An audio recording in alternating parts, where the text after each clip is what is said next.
ஆண்டவராய் இயேசுவின் நாமத்தில் நற்செய்தி ஜெப ஊழியங்கள் சார்பாக உங்களை சந்திப்பதில் மிகுந்த மகிழ்ச்சி அடைகிறோம். பிரியமானவர்களே, ஒரு வசனத்தை நான் உங்களுக்காக வாசிக்கிறேன். யோபு 23 அதிகாரம் 14வது வசனம். எனக்கு குறித்திருக்கிறதை அவர் நிறைவேற்றுவார். இப்படிப்பட்டவைகள் இன்னும் அநேகம் அவரிடத்தில் உண்டு. பிரியமான சகோதரனே, சகோதரியே, உங்களுடைய வாழ்க்கையில் உங்களுக்கென்று தேவன் என்னென்ன திட்டங்களை வைத்திருக்கிறாரோ, என்னென்ன ஆசீர்வாதங்களை வைத்திருக்கிறாரோ, அந்த திட்டங்கள் கட்டாயம் நிறைவேறும்.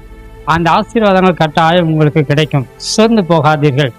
ஏனெனில் இந்த வார்த்தை எப்படி சொல்கிறது? எனக்கு முன்குறித்திருக்கிறதை அவர் கட்டாயம் நிறைவேற்றுவார். தேவன் உங்களுக்கென்று ஒரு மாஸ்டர் பிளான் வைத்திருக்கிறார். பிசாசு ஒருவேளை உங்களை சோதனைக்கு உள்ளாக்கி உங்களை மனமடிவடைய செய்து ஆண்டவருடைய நோக்கங்களை அறிய முடியாதபடிக்கு தடை கொண்டு வருவான். ஆனால் நீங்கள் தைரியமாக சொல்லுங்கள், இயேசு எனக்கு முன்குறித்திருக்கிறதை கட்டாயம் செய்வார் என்று நீங்கள் அறிக்கையிடுங்கள். ஆண்டவர் கட்டாயம் அதை உங்களுடைய வாழ்க்கையில செய்வார். அதனால சோர்ந்து போகாம ஒவ்வொரு நாளும் ஜெபத்தோடு உங்கள் வாழ்க்கையை ஆரம்பியுங்கள். ஆண்டவர் பெரிய காரியங்களை செய்வார். நாம் ஜெபிப்போம். எங்கள் அன்பின் ஆண்டவரே, இந்த நல்ல நாளுக்காக வேலைக்காக நன்றி செலுத்துகிறோம்.